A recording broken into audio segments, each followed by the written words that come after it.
नमस्कार दोस्तों, मैं हूं डॉक्टर रत्नानी और मैं भावनगर में as a psychiatrist and sexologist practice करता हूं। आज हम इस वीडियो में टेस्टोस्टेरोन नाम के हार्मोन के बारे में डिस्कस करने वाले हैं। काफी नपुंसकता या इरेक्टाइल डिस्फंक्शन के मरीज टेस्टोस्टेरोन नाम के हार्मोन की जांच की डिमांड करते हैं या फिर उसकी दवाइयां लेने की डिमांड या रिक्वेस्ट करते हैं कि हमें टेस्टोस्टेरोन की जांच करवानी है और या टेस्टोस्टेरोन की दवाइयां चाहिए, ताकि उस टेस्टोस्टेरोन ठीक होने से या टेस्टोस्टेरोन बढ़ने से हमारी नपुंसकता या इरेक्टाइल डिस्फंक्शन की प्रॉब्लम ठीक हो जाए। तो ये इसकी सच्चाई क्या है? क्या टेस्टोस्टेरोन का इरेक्टाइल डिस्फंक्शन या नपुंसकता के ट्रीटमेंट में कितना रोल है? इस विषय पर आज हम चर्चा करने वाले हैं। तो सबसे पहले टेस्टोस्टेरोन होता क्या? टेस्टोस्टेरोन वो हार्मोन है जिसकी वजह से पुरुष पुरुष बनता है। मेल फिटस जब भी अपनी माता के गर्भ में होता है तभी से टेस्टोस्टेरोन का सिक्रेशन शुरू हो जाता है और वो मेल जेनाइटल ऑर्गन्स बनाने में अपना रोल प्ले करता है। और वो बच्चा पैदा होने के बाद एडोलिसेंस एज से टेस्टोस्टेरोन का असली रोल शुरू होता है। टेस्टोस्टेरोन की वजह से प्यूबर्टी के समय पुरुष में आने वाले बदलाव, जैसे कि मूछें बढ़ना, दाढ़ी बढ़ना, आवाज में बदलाव आना, ये सब टेस्टोस्टेरोन का रोल है। तो इरेक्शन में टेस्टोस्टेरोन का रोल कितना है? ऑब्वियसली इरेक्शन के लिए टेस्टोस्टेरोन जरूरी है, उसमें कोई बेमत नहीं है। और सारे रिसर्च में ये पता चला है कि टेस्टोस्टेरोन का रोल इरेक्शन में बहुत जरूरी है और टेस्टोस्टेरोन के बगैर इरेक्शन पॉसिबल ही नहीं है।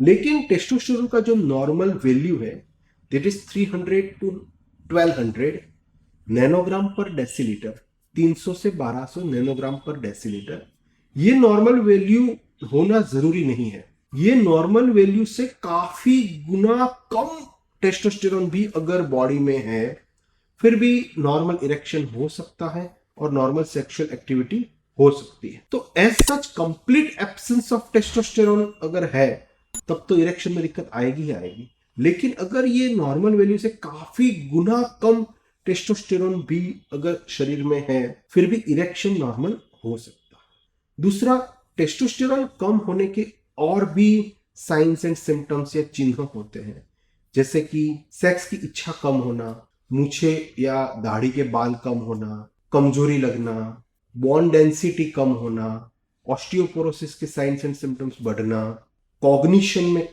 डिफिकल्टी होना, कॉन्सेंट्रेशन में डिफिकल्टी होना, याददाश्त में डिफिकल्टी होना, भूल जाना, ये सब चीजें भी टेस्टोस्टेरोन डेफिशिएंसी में पाई जाती है। प्रश्न ये है कि नपुंसकता या इरेक्टाइल डिस्फंक्शन के मरीज को टेस्टोस्टेरोन की रिपोर्ट या जांच करवानी चाहिए या नहीं करवानी चाहिए। रिसर्च में ऐसा पाया गया है कि अगर वो टेस्टोस्टेरोन की जांच करवाए तो जरूरी नहीं है कि रिपोर्ट में टेस्टोस्टेरोन का प्रमाण कम ही आए, हो सकता है वो नॉर्मल भी आए। और रिसर्च में ये और भी चीजें पाई गई है कि अगर सीरम टेस्टोस्टेरोन जांच में कम आए तो भी ये जरूरी नहीं है कि उनके इरेक्टाइल डिस्फंक्शन का कारण टेस्टोस्टेरोन के हार्मोन का कम होना है, क्योंकि काफी गुना कम टेस्टोस्टेरोन उसके नॉर्मल वैल्यू के कंपेयर में शरीर में है, फिर भी वो इरेक्शन के लिए सफिशिएंट है, मतलब वो इरेक्शन कर सकता है। और तीसरी बात यह भी रिसर्च में देखा गया है कि अगर जिनकी इरेक्टाइल डिस्फंक्शन की या नपुंसकता की कंप्लेन है और उनकी सीरम टेस्टोस्टेरोन की जांच के रिपोर्ट में भी वो हार्मोन का लेवल कम आया है, अगर वो मरीज भी अगर टेस्टोस्टेरोन की दवाइयां ले तो उसका सीरम टेस्टोस्टेरोन का लेवल तो ठीक हो जाएगा, लेकिन ये जरूरी नहीं है कि उनकी इरेक्टाइल डिस्फंक्शन या नपुंसकता की तकलीफ दूर हो जाए। तो मोटे मोटे तौर पर इरेक्टाइल डिस्फंक्शन के कारण में टेस्टोस्टेरोन का कम होना एक बहुत रेयर कारण है। बाकी और कॉमन कारण जैसे कि नलियों में ब्लॉक हो जाना या कोई साइकोजेनिक परफॉर्मेंस एंजाइटी होना, ये सब ज्यादा कॉमन है। और अगर इरेक्टाइल डिस्फंक्शन के मरीज में अगर खून की जांच करवाई जाए और उनमें टेस्टोस्टेरोन का प्रमाण कम आए तो भी ये जरूरी नहीं है कि वो टेस्टोस्टेरोन का कम प्रमाण ही इरेक्टाइल डिस्फंक्शन का कारण है। और उसका थर्ड थिंग ये है कि अगर उन मरीज को टेस्टोस्टेरोन की दवाइयां दी जाए तो टेस्टोस्टेरोन डेफिशिएंसी के जो बाकी चिन्ह थे, जैसे कि दाढ़ियां, मूछ के बाल कम हो जाना, याददाश्त कम हो जाना, कमजोरी लगना, उनमें तो सुधार होगा, लेकिन जरूरी नहीं है कि इरेक्टाइल डिस्फंक्शन में ही सुधार हो।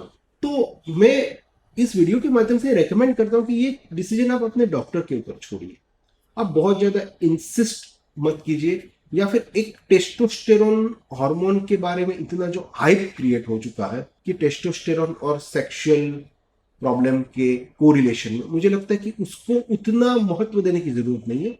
वो आप ट्रीटिंग डॉक्टर के ऊपर छोड़िए कि टेस्टोस्टेरोन की जांच जरूरी है या नहीं, या टेस्टोस्टेरोन की ट्रीटमेंट जरूरी है या नहीं, क्योंकि हर मरीज में ये जरूरी नहीं होती है। दूसरी बात, टेस्टोस्टेरोन की ट्रीटमेंट चाहे वो दवाई टैबलेट के फॉर्म में हो या इंजेक्शन के फॉर्म में हो, वो सेफ है वैसे, लेकिन उसके प्रोस्टेट ग्लैंड एनलार्जमेंट करने में या रेयरली प्रोस्टेट कैंसर करने की भी साइड इफेक्ट्स पाई जाती है। वैसे वो आपके डॉक्टर के ऊपर छोड़ना चाहिए कि अगर एक्चुअल में हार्मोन डेफिशिएंसी है और उसकी दवाई की जरूरत है तब तो लेना ही चाहिए। लेकिन सिर्फ सेक्स ड्राइव बढ़ाने के लिए जो टेस्टोस्टेरोन का अभी हाइप में अभी देख रहा हूं, या मरीज सामने से टेस्टोस्टेरोन की डिमांड कर रहे हैं कि जांच करवाओ, दवाई दो, तो मुझे लगता है कि ये जरूरी नहीं है और आप अपने डॉक्टर के ऊपर ये डिसीजन छोड़िए। क्योंकि टेस्टोस्टेरोन का इरेक्टाइल डिस्फंक्शन में रोल है, लेकिन उतना महत्वपूर्ण रोल नहीं है कि जितना हम समझ रहे हैं। तो दोस्तों, ये थी कुछ जानकारी। मैं आशा करता हूं कि आपको पसंद आई होगी और इन्फॉर्मेटिव भी लगी होगी। अगर आप ऐसे ही इन्फॉर्मेटिव वीडियोस रेगुलर देखना चाहते हैं तो आप doctor IJ Ratnani, psychiatrist and sexologist YouTube channel subscribe कीजिए और बेल आइकॉन पर क्लिक कीजिए, ताकि नया इन्फॉर्मेटिव वीडियो अपलोड होते ही आपको नोटिफिकेशन मिल जाए। Thank you. जय हिंद।